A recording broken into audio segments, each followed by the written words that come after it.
क्षेत्रीय संस्कृतियों का निर्माण। लोगों का वर्णन करने का एक सबसे सामान्य तरीका है कि उनकी बोलचाल की भाषा से उन्हें परिभाषित करना।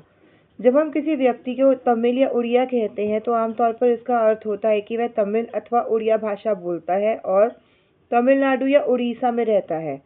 इसी तरह से हम प्रत्येक क्षेत्र को कुछ खास किस्म के भोजन, वस्त्र, काव्य, नृत्य, संगीत और चित्रकला से जोड़ा करते हैं।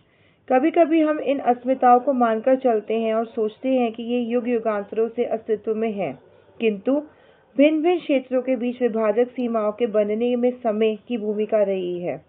जिन्हें हमारी क्षेत्रीय संस्कृतियां समझते हैं वे समय के साथ साथ बदली हैं, और सच तो ये है कि आज भी बदल रही हैं। ये क्षेत्रीय संस्कृतियां जटिल प्रक्रियाओं से विकसित हुई हैं। इस प्रक्रिया के तहत स्थानीय परंपराओं और उपमहाद्वीप के अन्य भागों के विचारों के आदान प्रदान ने एक दूसरे को संपन्न बनाया है। जैसा कि हम देखेंगे, कुछ परंपराएं तो कुछ विशेष क्षेत्रों की अपनी हैं, जबकि कुछ अन्य भिन्न भिन्न क्षेत्रों में एक समान प्रतीत होती हैं। परंतु इसके अतिरिक्त कुछ अन्य परंपराएं एक खास इलाके के पुराने रीति रिवाजों से तो निकली हैं, परंतु अन्य क्षेत्रों में जाकर उन्होंने एक नया रूप ले लिया है। चेर और मलयालम भाषा का विकास। आइए भाषा और क्षेत्र के बीच अंतर संबंध के एक उदाहरण से अपना विश्लेषण प्रारंभ करें। महोदयपुरम का चेर राज्य प्रायद्वीप के दक्षिणी पश्चिमी भाग में, जो आज के केरल राज्य का एक हिस्सा है, 9वीं शताब्दी में स्थापित किया गया। तो ये केरल राज्य का एक हिस्सा है। संभवतः मलयालम भाषा इस इलाके में बोली जाती थी। शासकों ने मलयालम भाषा या लिपि का प्रयोग अपने अभिलेखों में किया। वस्तुतः इस भाषा का प्रयोग उपमहाद्वीप के सरकारी अभिलेखों में किसी क्षेत्रीय भाषा के प्रयोग के सबसे पहले उदाहरणों में से एक है। ये देखिए चित्र 1, मलयालम में रचित आरंभिक केरल का एक अभिलेख। आगे बढ़ते हैं। साथ साथ चेर लोगों ने संस्कृत की परंपराओं से भी बहुत कुछ ग्रहण किया। केरल का मंदिर रंगमंच, जिसकी परंपरा इस युग तक खोजी जा सकती है, संस्कृत के महाकाव्य पर आधारित थी। मलयालम भाषा की पहली साहित्यिक कृतियां, जो लगभग 12वीं शताब्दी की बताई जाती हैं, प्रत्यक्ष रूप से संस्कृत की श्रेणी है। यह भी एक काफी रोचक तथ्य है कि 14वीं शताब्दी का एक ग्रंथ लीला तिलकम, जो व्याकरण तथा काव्य शास्त्र विषयक है, मणिप्रवालम शैली में लिखा गया था। मणिप्रवालम का शाब्दिक अर्थ है हीरा और मूंगा, जो यहाँ दो भाषाएं, संस्कृत तथा क्षेत्रीय भाषा के साथ साथ प्रयोग की और संकेत करता है। शासक और धार्मिक परंपराएं। जगन्नाथी संप्रदाय। अन्य क्षेत्रों में क्षेत्रीय संस्कृतियां क्षेत्रीय धार्मिक परंपराओं से विकसित हुई थी। इस प्रक्रिया का सर्वोत्तम उदाहरण है पुरी, उड़ीसा में जगन्नाथ का एक संप्रदाय। जगन्नाथ का शाब्दिक अर्थ है दुनिया का मालिक, जो विष्णु का पर्यायवाची है। आज तक जगन्नाथ की काष्ठ प्रतिमा स्थानीय जनजातीय और लोगों द्वारा बनाई जाती हैं, जिससे ये तात्पर्य निकलता है कि जगन्नाथ मूलतः एक स्थानीय देवता थे, जिन्हें आगे चलकर विष्णु का रूप मान लिया गया। 12वीं शताब्दी में गंग वंश के एक अत्यंत प्रतापी राजा अनंत वर्मन ने पुरी में पुरुषोत्तम जगन्नाथ के लिए एक मंदिर बनवाने का निश्चय किया। उसके बाद 1230 में राजा अनंग भीम तृतीय ने अपना राज्य पुरुषोत्तम जगन्नाथ को अर्पित कर दिया और स्वयं को जगन्नाथ का प्रतिनियुक्त घोषित किया। ये देखिए चित्र 2, बालभद्र, सुभद्रा और जगन्नाथ की लघु मूर्तियां, तालपत्र की पांडुलिपि, उड़ीसा। Next page.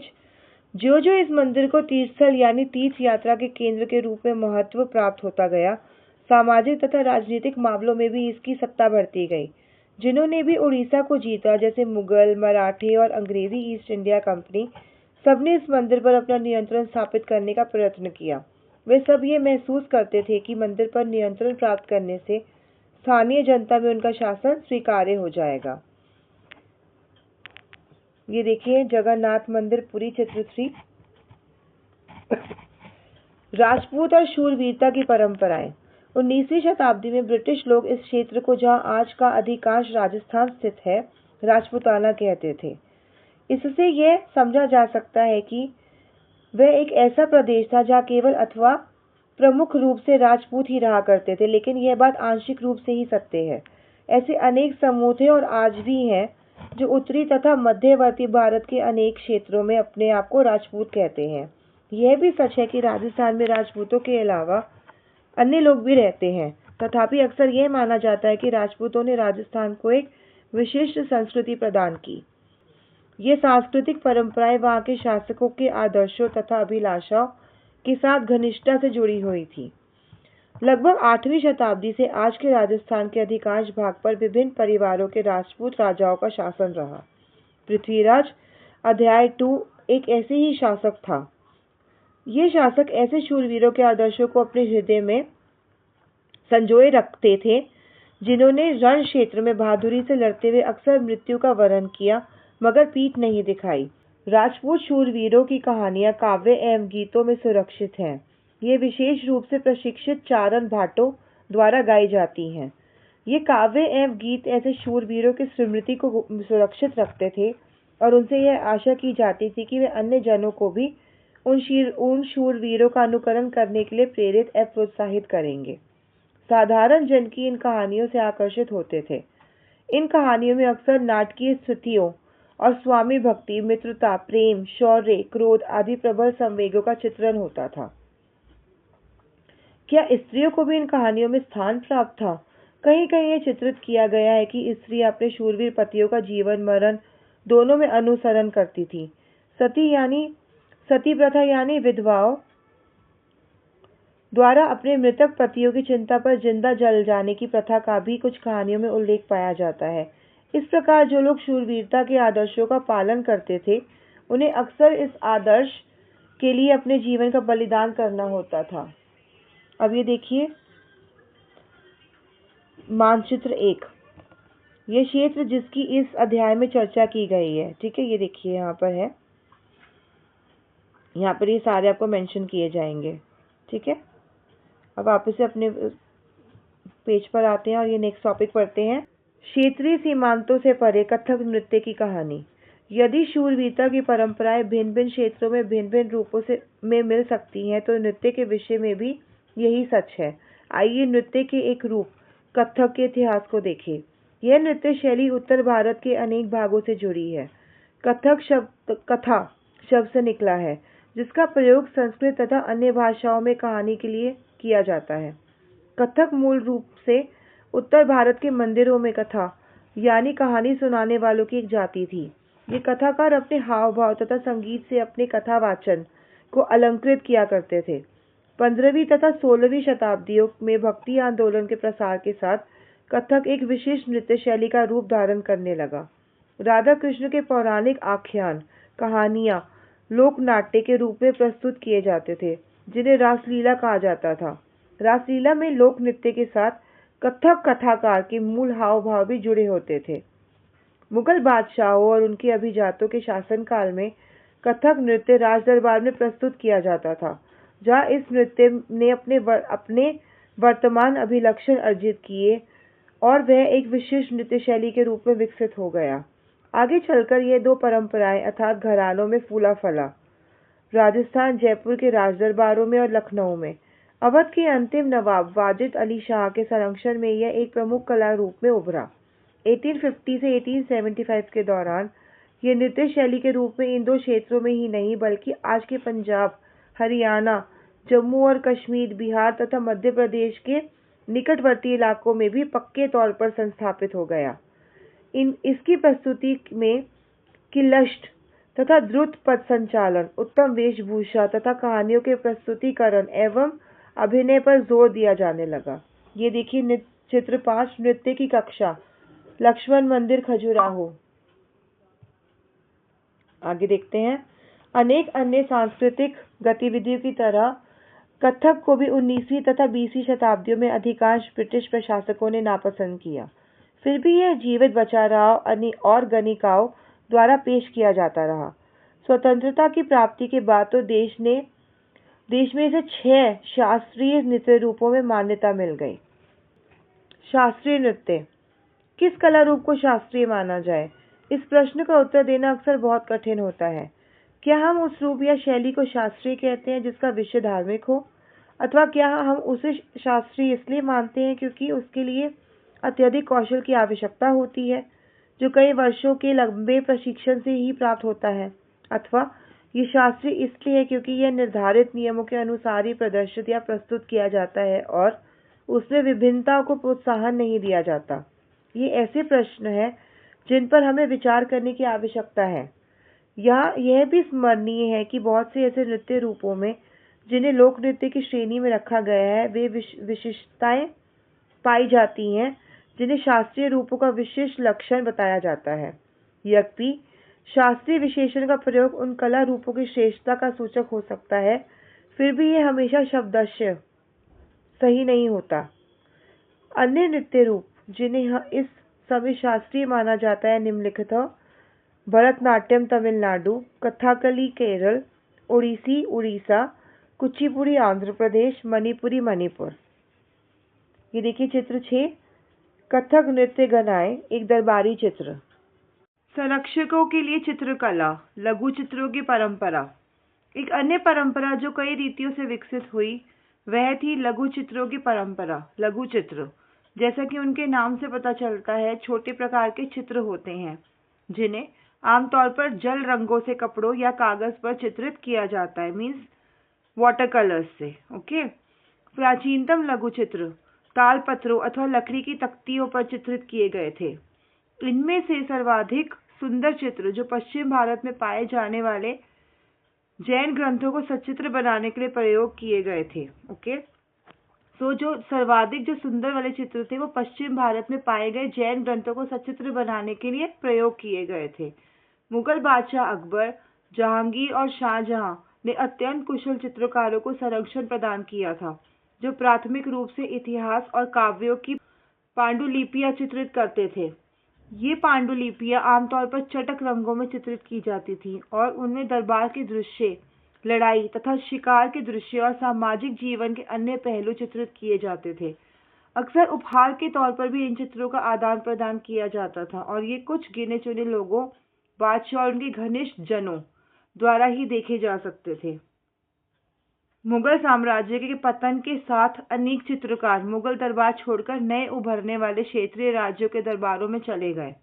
परिणाम स्वरूप मुगलों की कलात्मक रुचियों ने दक्षिण के क्षेत्रीय दरबारों और राजस्थान के राजपूती राज दरबारों को प्रभावित किया, लेकिन इसके साथ ही उन्होंने अपनी विशिष्ट विशेषताओं को सुरक्षित रखा और उनका विकास भी किया। मुगल उदाहरणों का अनुसरण करते हुए शासकों तथा उनके दरबारों के दृश्य चित्रित किए जाने लगे। इनके साथ साथ मेवाड़, जोधपुर, बूंदी, कोटा और किशनगढ़ जैसे केंद्रों में पौराणिक कथाओं तथा काव्यों के विषयों का चित्रण बराबर जारी रहा। चलिए देखते हैं चित्र 7, शिकार के दौरान आराम करते हुए अकबर, मुगल लघु चित्र। ये आप देख सकते हैं। अब नेक्स्ट पेज, पहले चित्र 8 देख लेते हैं। होली खेलते हुए महाराणा राम सिंह 2, राजपूत लघु चित्र, कोटा। ओके।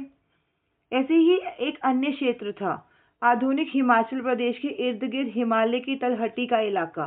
17वीं शताब्दी के बाद वाले वर्षों में इस क्षेत्र में लघु चित्रकला की एक साहसपूर्ण एवं भावप्रवण शैली का विकास हो गया जिसे बसौली शैली कहा जाता था। यहाँ जो सबसे लोकप्रिय पुस्तक चित्रित की गई है वह थी भानुदत्त की रसमंजरी। 1739 में नादिर शाह के आक्रमण और दिल्ली विजय के परिणाम स्वरूप मुगल कलाकार मैदानी इलाकों की अनिश्चितताओं से बचने के लिए पहाड़ी क्षेत्रों की ओर पलायन कर गए। उनके वहां जाते ही आश्रयदाता तैयार मिले, जिसके फलस्वरूप चित्रकारी की कांगड़ा शैली विकसित हुई। 18वीं शताब्दी के मध्य भाग तक कांगड़ा के कलाकारों ने एक नई शैली विकसित कर ली जिसने लघु चित्रकारी में एक नई जान डाल दी। उनकी प्रेरणा का स्रोत वहां की वैष्णव परंपराएं थी।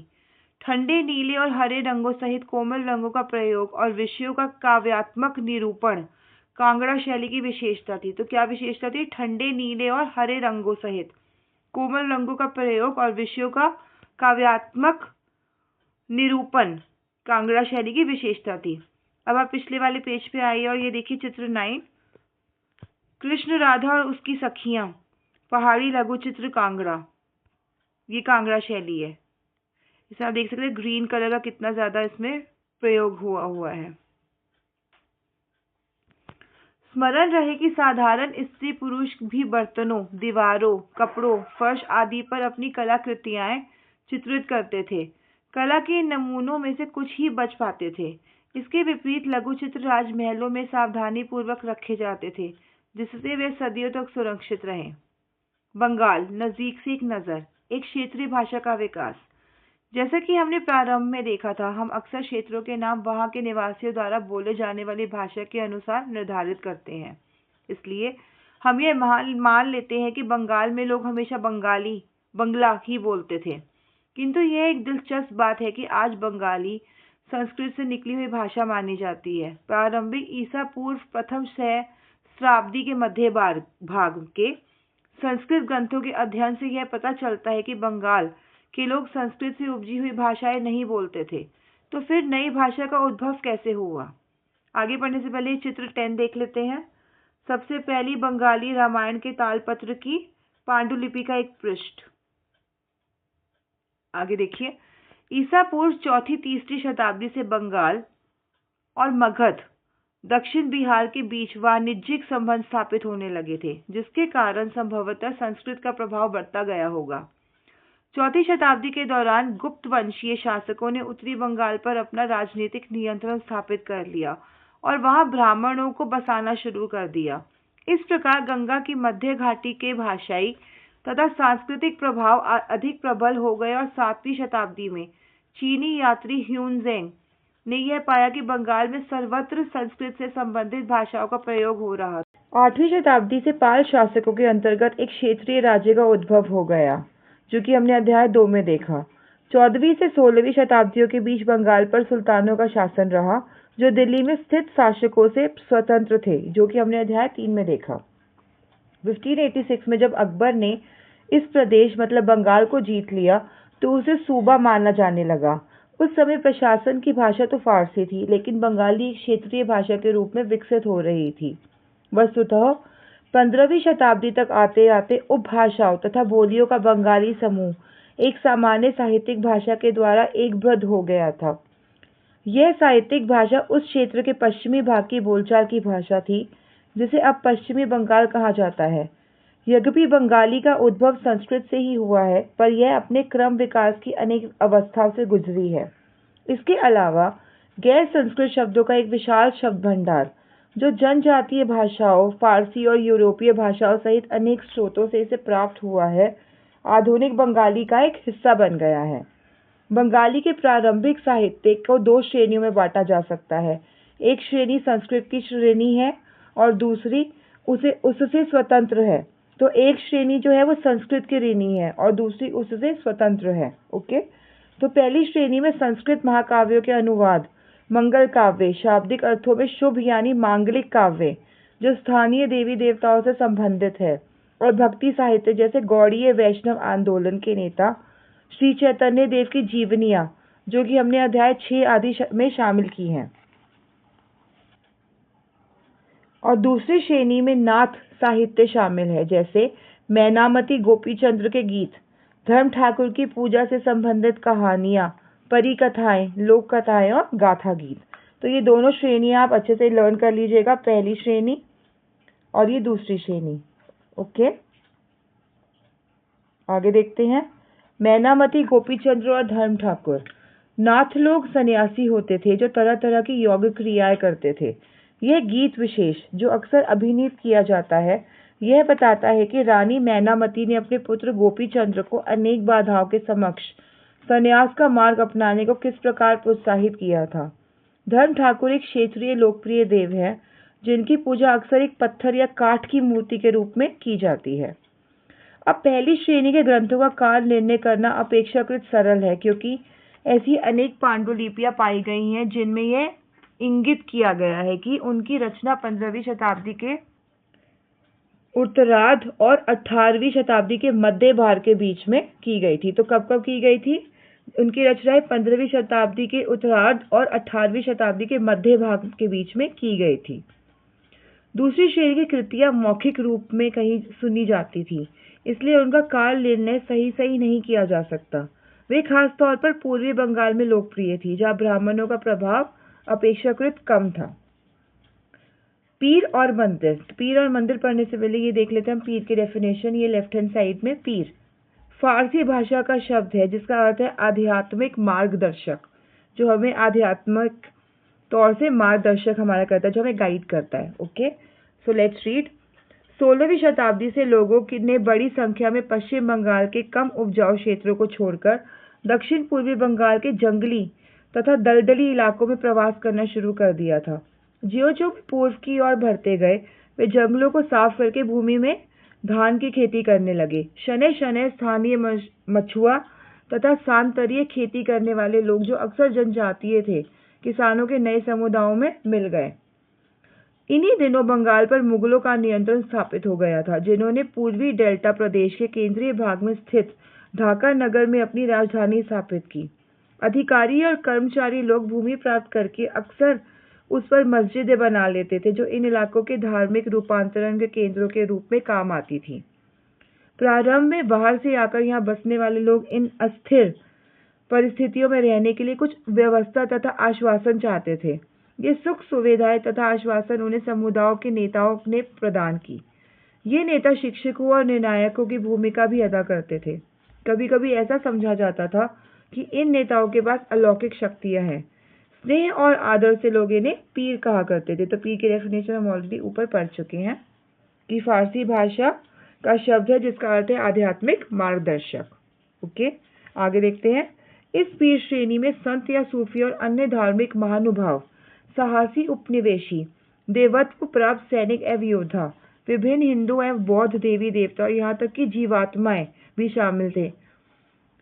अब ये जीवात्माएं से हम ये जीववाद, ये राइट हैंड साइड में डेफिनेशन में पढ़ लेते हैं। ये मानना है कि पेड़ पौधों, जड़ वस्तुओं और प्राकृतिक घटनाओं में भी जीवात्मा है। ओके, तो क्या है इसकी डेफिनेशन, एक बार फिर से रीड करते हैं। ये मानना है कि पेड़ पौधों, जड़ वस्तुओं और प्राकृतिक घटनाओं में भी जीवात्मा है। अब आगे देखते हैं। पीरों की पूजा पद्धतियां बहुत ही लोकप्रिय हो गई और उनकी मज़ारें बंगाल में सर्वत्र पाई जाती हैं। बंगाल में 15वीं शताब्दी के बाद वाले वर्षों में मंदिर बनाने का दौर जोरों पर रहा, जो 19वीं शताब्दी में आकर समाप्त हो गया। हमने देखा है अध्याय 2 की मंदिर और अन्य धार्मिक भवन अक्सर उन व्यक्तियों और समूहों द्वारा बनाए जाते थे जो शक्तिशाली बन रहे हैं। वे इनके माध्यम से अपनी शक्ति तथा भक्ति भाव का प्रदर्शन करना चाहते थे। बंगाल में साधारण ईंटों और मिट्टी गारों से अनेक मंदिर निम्न सामाजिक समूहों जैसे कालू, तेली, कंसारी, घंटा धातु के कारीगर आदि के समर्थन से बने थे। यूरोप की व्यापारिक कंपनियों में आ जाने से नए आर्थिक अवसर पैदा हुए। इन सामाजिक समूहों से संबंधित अनेक परिवारों ने इन अवसरों का लाभ उठाया। जैसे जैसे लोगों की सामाजिक तथा आर्थिक स्थिति सुधरती गई, उन्होंने इन स्मारकों के निर्माण के माध्यम से अपनी प्रस्थिति या प्रतिष्ठा की घोषणा कर दी।